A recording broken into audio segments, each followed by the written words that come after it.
এই গণতন্ত্রের অভিযাত্রাকে থামিয়ে দেওয়ার চেষ্টা করা হচ্ছে। জনগণ পিআর পদ্ধতির পক্ষে ঐক্যবদ্ধ হচ্ছে।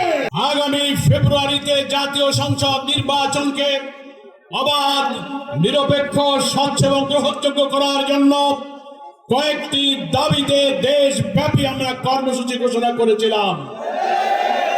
আমরা দেখতে পাচ্ছি সুষ্ঠু এবং নিরপেক্ষ নির্বাচনের লক্ষ্যে সকল রাজনৈতিক দল, জাতীয় ঐক্যমত্য কমিশন এবং সরকারের পক্ষ থেকে সে প্রচেষ্টা অব্যাহত আছে।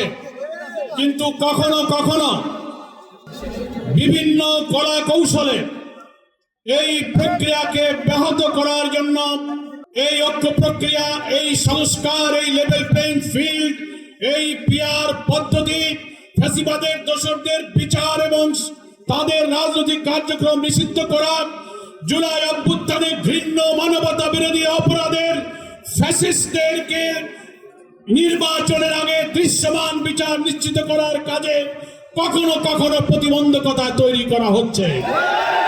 অহেতুক ওজর এবং তুচ্ছ বিষয় নিয়ে বিভিন্ন মহল থেকে আমাদের এই গণতন্ত্রের অভিযাত্রাকে থামিয়ে দেওয়ার চেষ্টা করা হচ্ছে।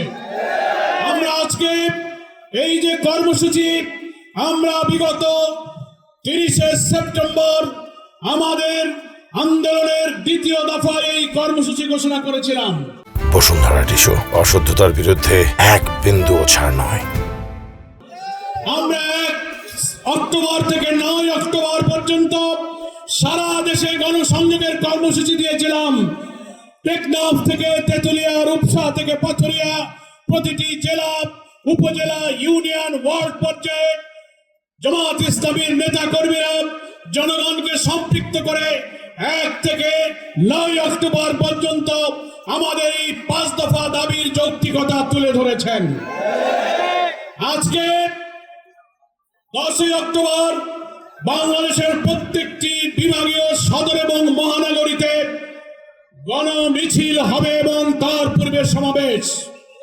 আগামী 12 তারিখ বাংলাদেশের সকল জেলা পর্যায়ে বিক্ষোভ মিছিল সহকারে জেলা প্রশাসকের কার্যালয়ে মাননীয় প্রধান উপদেষ্টা বরাবর স্মারকলিপি পেশ করার কর্মসূচি রয়েছে।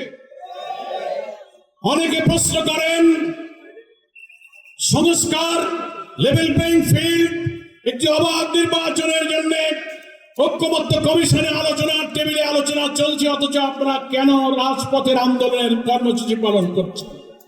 এই জন্য আমরা করছি, কোন কোন দলের পক্ষ থেকে জনগণের অধিকাংশ অংশের যৌক্তিক দাবিকে তুচ্ছ-তাচ্ছিল্য করা হচ্ছে।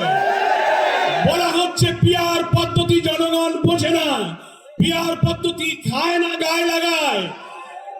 এখন জনগণ পিআর পদ্ধতির পক্ষে ঐক্যবদ্ধ হচ্ছে।